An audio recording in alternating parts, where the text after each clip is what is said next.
Christmas Eve at the Harrison household was always about appearances. The dining table gleamed with polished crystal, fine china imported from Europe, and an array of decorations that hinted at wealth more than warmth. Conversations were carefully curated, highlighting achievements from the past year and leaving little room for imperfection. That evening seemed no different, except that this Christmas would take a sharp turn for me. As I sat halfway through my first bite of prime rib, my mother's voice cut through the festive ambiance with the precision of a surgeon. "Sophia, we need to talk about your living situation," she announced, maintaining the perfect etiquette expected at our family gatherings. I froze mid-bite, glancing up at the table where everyone was seated. My father, my older brother Marcus with his wife Jennifer, and my younger sister Ashley with her fiancé David all wore their finest holiday attire. The room glowed from candlelight, the expensive decorations shimmering, yet the warmth felt absent. I swallowed hard and asked, "What about my living situation, Mom?" Deep down, I suspected the answer. "Well, dear," she began, avoiding my gaze, "your father and I have been discussing it, and we think it's time you found your own place."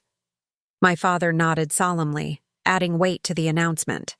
"You're 28 years old, Sophia. It's awkward to tell people our daughter still lives at home," Marcus chimed in, smirking. "Especially when you can barely manage on your own. What do you even do for work? That little computer job?" "I do web development," I said softly, keeping my eyes on the plate. "Right," Ashley interrupted. "Playing on computers all day while the rest of us have real careers." Jennifer, the nurse, avoided eye contact, clearly uncomfortable, while David focused entirely on his food. Mother's voice grew sharper. "You're too broke for this family, Sophia. We have standards to maintain, and your situation reflects poorly on all of us." My cheeks burned. Father gestured toward the rest of the table. "Look at your siblings. Marcus is a successful attorney, Ashley a marketing director at a Fortune 500 company, and even David manages portfolios worth millions." Mother finally turned her gaze on me. "And you live in our guest room, drive a 12-year-old Toyota, and make maybe $30,000 a year doing whatever it is you do," I repeated calmly. "It's web development." "Whatever it is," she continued. "It's not working. You need to move out by New Year's Day." The room went silent. I could hear the grandfather clock ticking, soft classical music from the speakers, and even the faint hum of the wine refrigerator. "Where am I supposed to go?" I asked. "That's not our problem," my father said coldly. "You're an adult. Figure it out." Marcus leaned back with a smug expression. "Maybe this will finally motivate you to get serious. Find a real job. Meet someone with prospects." Ashley added, "Your current situation is like having a grown teenager living at home." I stared at my plate. It wasn't unexpected. My family had never hidden their disappointment in my career or lifestyle, but hearing it so bluntly on Christmas Eve stung. "I don't understand," I said slowly. "I pay rent. I buy my own food. I don't ask for money." $300 isn't rent," Mom scoffed. "It's charity. We're tired of pretending this works. We might convert your room into a home office." Then my phone rang, cutting through the tension. The ringtone drew annoyed looks from everyone. "Turn that off," Mom hissed. But I froze. It was my private banking advisor at Goldman Sachs. "I need to take this," I said. "Absolutely not," Dad snapped. "Whatever it is, it can wait. It's not a telemarketer." "It's my bank," Marcus laughed. "Your bank? Who calls on Christmas Eve?" Something inside me snapped. "You know what? Let's find out," I answered and put it on speaker. "Good evening, Miss Harrison. This is Richard Peaton from Goldman Sachs Private Wealth Management. I apologize for calling on Christmas Eve, but there's an urgent matter regarding your account." The table fell silent. My mother's fork hovered midair. "What kind of matter?" I asked calmly. Richard continued. "As of today, your total assets under management have surpassed $127 million. Forks clattered. Wine froze halfway to lips. Marcus, Ashley, my parents, everyone stared, disbelief written across their faces. He added, Your $2.3 million quarterly distribution will appear in your account tomorrow. Additionally, we've negotiated the downtown Portland commercial property you were considering down to $8.7 million. Father looked as though he'd seen a ghost. I ended the call politely, returning to my meal as if nothing had happened. "Who was that?" Marcus asked. "My private wealth manager at Goldman Sachs," I replied calmly. "You mean wealthy?" Mother's voice shook. "Yes, extremely wealthy," I said. The disbelief at the table was palpable. Ashley whispered, "How?" I explained my journey, starting with web development, creating a business management platform for small companies, licensing it, and eventually expanding into multiple ventures, including digital marketing, online retail, angel investing, cryptocurrency, and real estate. Each detail seemed to further shock my family as I outlined the scale of my success. Marcus tried to process the recurring revenue. Father and mother were visibly struggling to comprehend my net worth. My siblings' earlier criticisms echoed absurdly in the context of my wealth. Jennifer finally spoke. "Sophia, are you actually wealthy?" "Yes, extremely," I repeated, letting the weight of the words sink in. The room was frozen in disbelief, the sound of cutlery hitting plates echoing in the silent dining room. Marcus's jaw was slack, Ashley's eyes wide, and my parents were trying to reconcile the daughter they thought they knew with the one sitting across from them. Father finally spoke, his voice quiet. "Sophia, what is happening? How is this possible?" I set my fork down and looked around the table. "I live in the guest room because it's convenient. I travel often for work. I drive an older car because I don't care about status symbols. And yes, I am wealthy. Very wealthy. But none of that was apparent to you because you never really asked?" Mother's face was a mixture of shock and confusion. "We ask about your work," she said hesitantly. "No, you don't," I said firmly. "You ask when I'll get a real job, when I'll stop playing on computers, when I'll settle down with a stable partner. You don't ask about my accomplishments or my day-to-day life." I turned to Marcus. "When was the last time you asked me what I do on a daily basis? Not whether I plan to change careers, but what I actually do?" He had no answer. Ashley looked down at her plate, avoiding eye contact. "And you," I said, addressing my parents. "When have you ever requested to see my work or understand what I've built?" Silence fell again, heavier this time. I continued, my voice steady. "But that's not the real reason I didn't tell you. The truth is, your love always felt conditional. Marcus is praised because he's a lawyer. Ashley because she has a corporate job. I was considered a disappointment because I didn't fit your definition of success." Father's voice faltered. "That's not true," I cut in. "Isn't it? 20 minutes ago, you told me I was too broke for this family and demanded I move out. The only difference now is you know I have money." Mother's eyes welled with tears. "Sophia, we love you." I met her gaze, holding her attention. "Do you love me or the idea of having a wealthy daughter? Because 5 minutes ago, you were ready to cut me off completely." The weight of that statement hung in the air. Father murmured quietly, "We had no idea." "That's the point, Dad. You never asked. You made assumptions and treated me accordingly. That's why I didn't share my financial success. You had no interest in who I actually am." Jennifer, who had been silent through the evening, finally spoke. "Sophia, why do you still live here? You could live anywhere with that kind of money." I smiled at her. "I travel half the year for business. When I'm home, I like being around family, even when they think I'm a failure. This house holds good memories, and the guest room has excellent internet connectivity." "That's all I really need," I added. "I have been looking at homes, but I'm particular. I made an offer on a property in the hills last month. 4,000 square feet, pool, office, garage for 3 cars. The asking price was $2.88 million, which I felt was high. I offered $2.4 million. They countered at 2.6, and I decided to keep searching. There's no point in overpaying even if I can't afford it." Marcus choked. "You're seriously considering millions for a house?" Ashley's voice trembled. I can't believe this." Mother buried her face in her hands. "I feel like I don't know you at all." "You don't," I said softly. "But you could if you tried." Father leaned forward. We do want to know you better. Do you? I asked. Earlier today, you were embarrassed to tell people I live here. Now that you know I'm wealthy, will you only be proud because of my money? No one answered. I continued. I don't need your pride. I've been successful without it. But if we're going to move forward, our relationship must be based on reality, not assumptions. Mother asked quietly, What does that mean? It means you need to decide whether you love Sophia, the person who builds software companies, invests wisely, and drives older cars by choice, or whether you love the image of a wealthy daughter you can show off. I stood, signaling I was done with the conversation for now. I'm going upstairs to pack.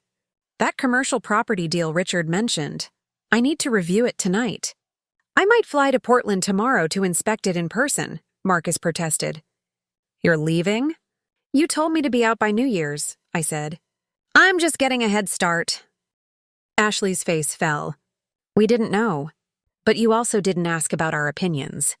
You assumed the worst and we responded accordingly. That won't happen again. I headed to the door, then turned back. For what it's worth, I never needed financial support from you. But I did need emotional support.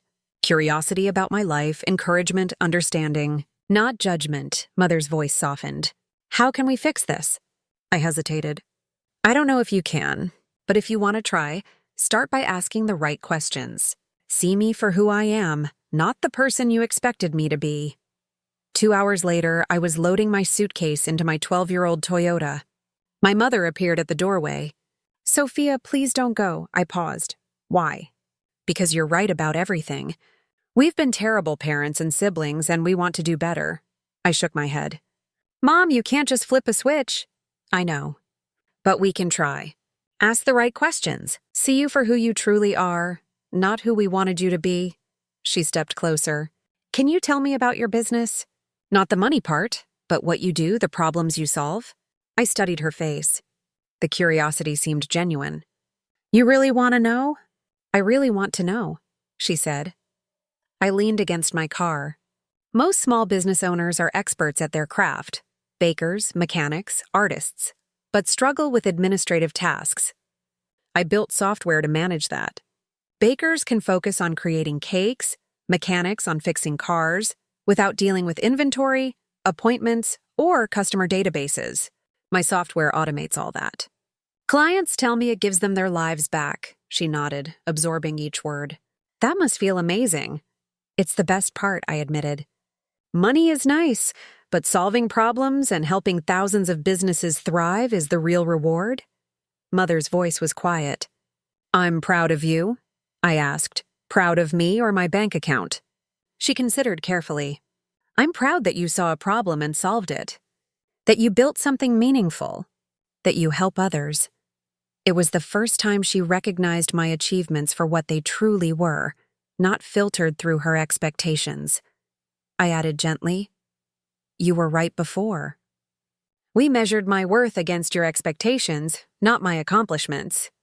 That was wrong. She wiped tears away. Can we try again? Stay for Christmas morning? I looked at the house where I grew up, remembering feeling like I didn't belong, hiding successes.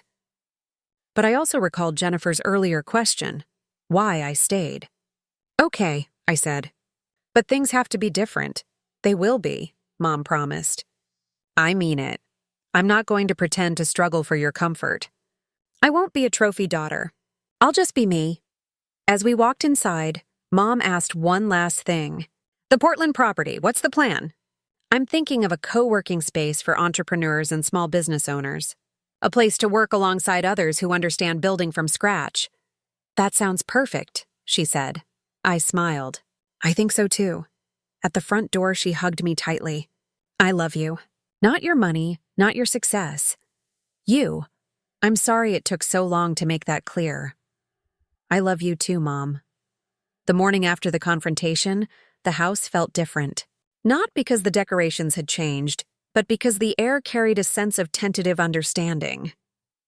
For the first time in years, my family seemed willing to look past their assumptions and actually see me. Jennifer was the first to approach me. Sophia, can I ask something? Of course, I said. still unpacking some files for the commercial property review. Why do you do all this work? The software, the investments, the real estate. What drives you? I leaned back in my chair, considering how to explain without letting the numbers take center stage. Most small business owners are brilliant at what they do. They bake, repair, design, create. But managing a business, tracking inventory, scheduling, handling customer relations, that often overwhelms them. I saw a problem, talented people losing time to administrative burdens. So I built software that automates all that, letting them focus on what they love. Mother nodded slowly, genuinely engaged. That's actually incredible. You're making people's lives easier. That's the most rewarding part, I said. The money is secondary. The real satisfaction comes from solving problems and creating systems that help thousands of business owners thrive. Clients often tell me it gives them back time with their families, or allows them to focus on growing their business rather than struggling with spreadsheets and appointments. Ashley chimed in, curiosity replacing skepticism. So you don't just code websites? No, I replied, smiling.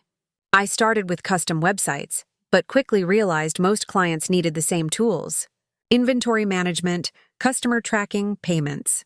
I developed a full platform for business operations, licensed it, and scaled it from there.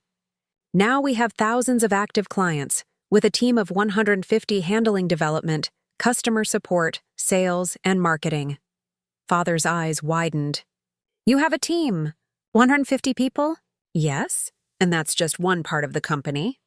I also have other ventures: digital marketing, online retail, angel investing in tech startups, commercial and residential real estate.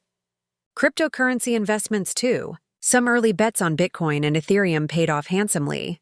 The silence around the table was palpable. My family was digesting not just the numbers, but the scope of what I had built quietly, deliberately, while they assumed I was struggling. Ashley whispered almost in awe. How did we not know? You didn't ask, I said simply. You judged based on what you could see. The car I drive, the guest room I inhabit, the fact that I wasn't following the career path you valued. No one ever asked what I was actually doing. Marcus finally spoke. So all those years? You were building this empire while we were treating you like a failure? I nodded. Exactly. And that's why I didn't share. I didn't need validation from you. I needed curiosity, support, understanding. That was missing. Mother looked down, ashamed. We should have been asking. Not assuming. That's a start, I said. If we're going to move forward, you need to see me for who I am, not who you expected me to be. Otherwise, this cycle repeats. Jennifer leaned in, interested. Tell me more about the software. How does it actually work? I walked her through it, carefully avoiding numbers at first. It's a centralized system for small business operations. Bakers, for example, can track ingredients, manage orders, and schedule deliveries without manual spreadsheets. Mechanics can track appointments, inventory parts, and bill clients automatically. The system handles recurring tasks, freeing the owners to focus on creating or fixing. It's not just convenience, it changes how they run their businesses. Mother's eyes softened. I think I finally understand why you've been so focused and independent all these years. You weren't wasting your time. You were building something meaningful. Yes, I said. And that's the point. The money is a byproduct. The real achievement is solving problems for people, making their lives easier. That's what I want you to see. The conversation lingered, stretching over breakfast. Marcus asked technical questions about recurring revenue, scaling a business, and managing clients. Ashley probed my investment decisions and strategies for spotting high-potential startups. Even my father asked about team dynamics, management philosophy, and company culture, questions that revealed he was genuinely trying to understand my world. For the first time in years, I felt like they were actually listening, not judging. Over the next few days, I began reviewing the Portland commercial property deal in detail. Though initially excited, I realized the location wasn't ideal for the co-working space concept I had in mind. I wanted a space where small business owners could collaborate and inspire one another, not just rent office space. After a month of searching, I found a building in Seattle that perfectly matched the vision: central location, flexible spaces, and room for workshops and events. My family became involved in the launch in small ways. Marcus handled legal documents for the lease. Ashley contributed marketing ideas and strategies for attracting tenants. My parents flew out to participate in the ribbon-cutting ceremony, and for the first time, I sensed genuine pride in their eyes, not for my bank balance, but for the meaningful business I had created. When the local news interviewed me about the co-working space opening, my mother stood beside me, beaming. "This is my daughter," she told the reporter. "She builds businesses that help people succeed. Not my wealthy daughter, not my successful daughter, just my daughter." Her words struck me more than any financial milestone ever could. Finally, she was recognizing my accomplishments on their real merit, rather than their monetary value. The experience shifted the family dynamic. Conversations were no longer about comparing salaries or assets, but about ideas, solutions, and the impact of my work. We explored entrepreneurship, technology, and investment strategies with genuine curiosity and engagement. My siblings began to see me as an innovator, a thinker, and a problem solver, not the kid who had never grown up in their eyes. Even casual moments carried new energy. Over coffee or while walking through the neighborhood, they asked questions about client challenges, software updates, and business expansion plans. I answered openly, delighted to share my journey and knowledge. It wasn't about impressing them. It was about being understood and finally being seen. I realized that the money I had accumulated wasn't what had initially estranged us. It was the lack of understanding, the assumptions, and the absence of curiosity. Once those walls broke down, the financial disparity didn't matter. What mattered was communication, respect, and recognition of real achievement. By the time the co-working space opened in Seattle, my family was actively involved in celebrating the milestone. They helped organize the event, congratulated tenants, and engaged with my staff. My mother, who had once demanded that I leave the house for being too broke, now proudly introduced me as a business leader helping entrepreneurs thrive. Marcus handled some legal nuances.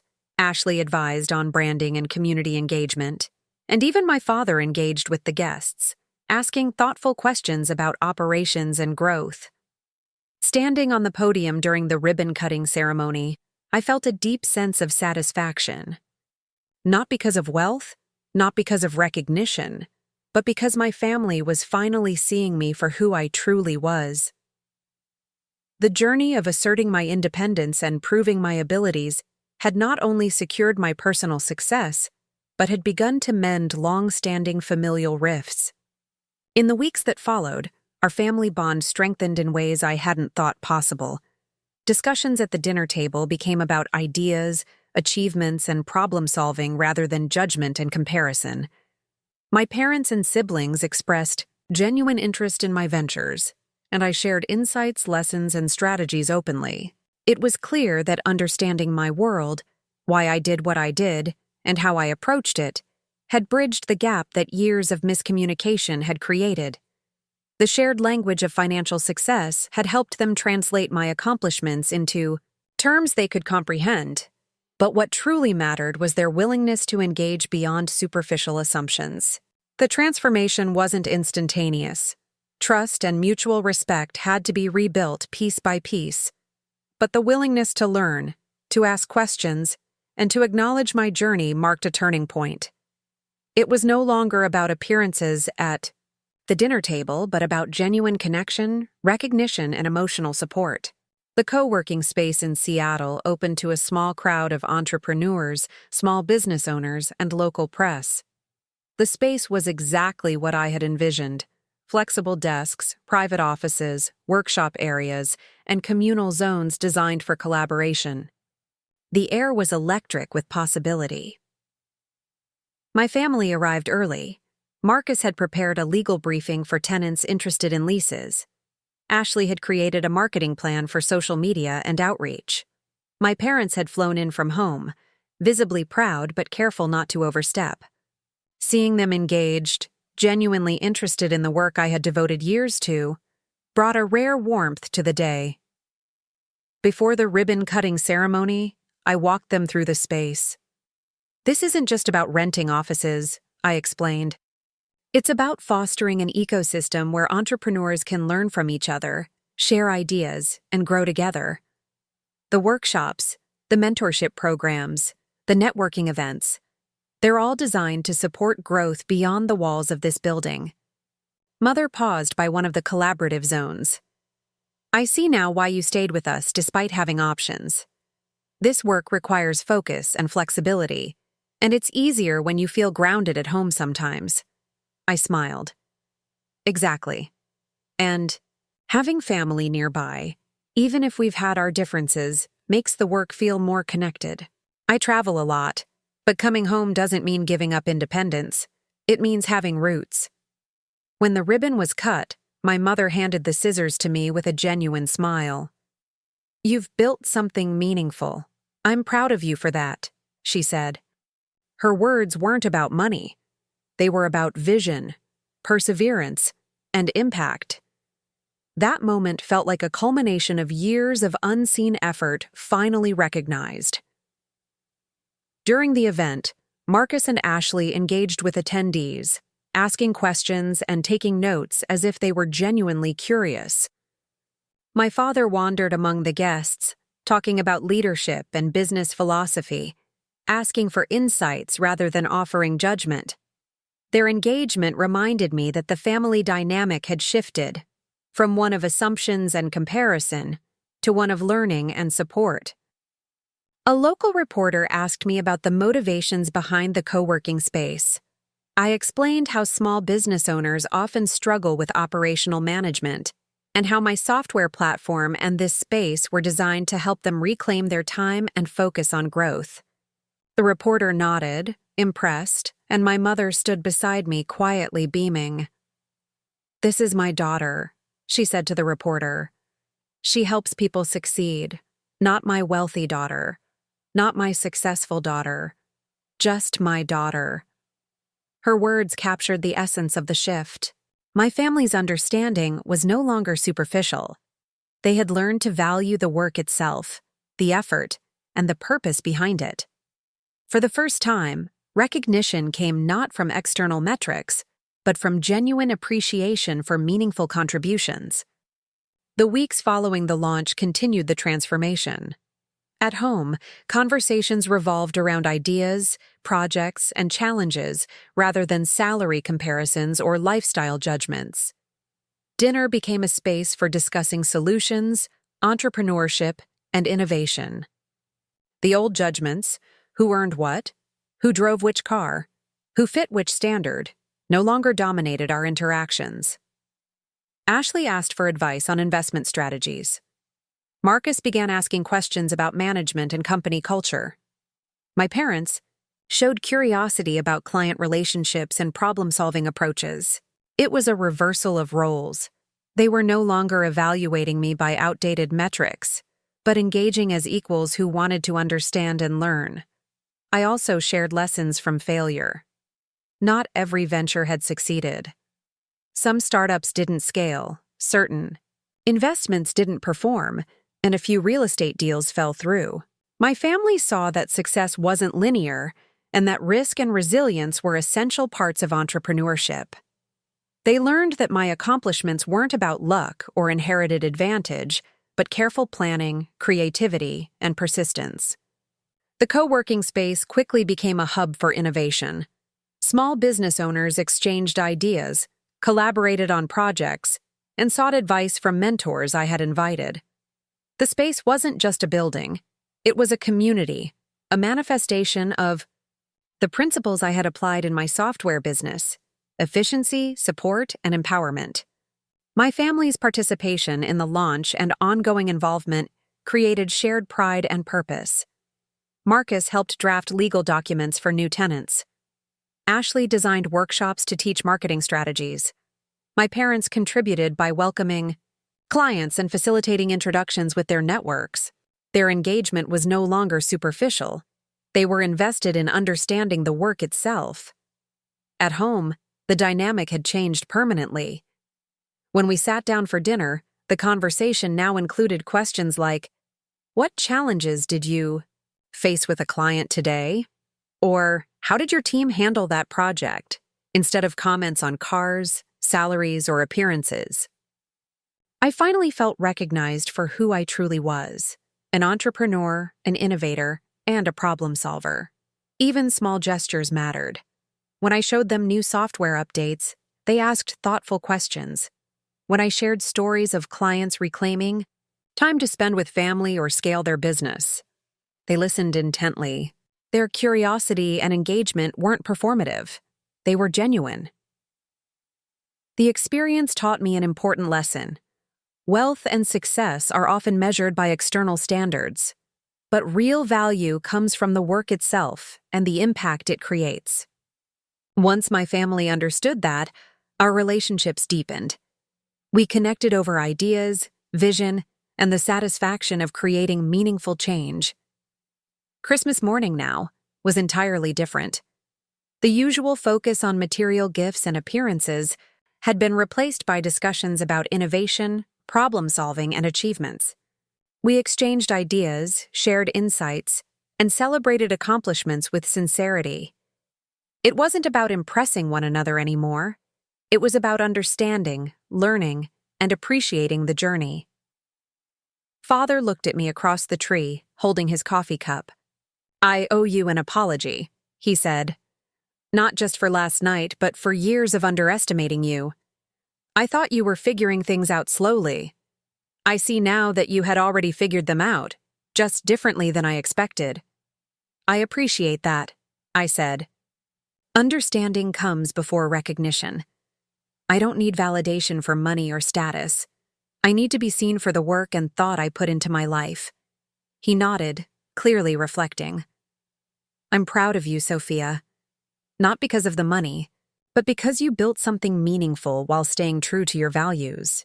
You saw opportunities where others saw problems. You've been generous, thoughtful, and brilliant throughout." The acknowledgement went beyond wealth or status. It was about effort, insight, and impact. I realized that the language of money had initially been the only way my family could interpret success. Once they recognized the deeper value, our connection became authentic. Ashley grinned.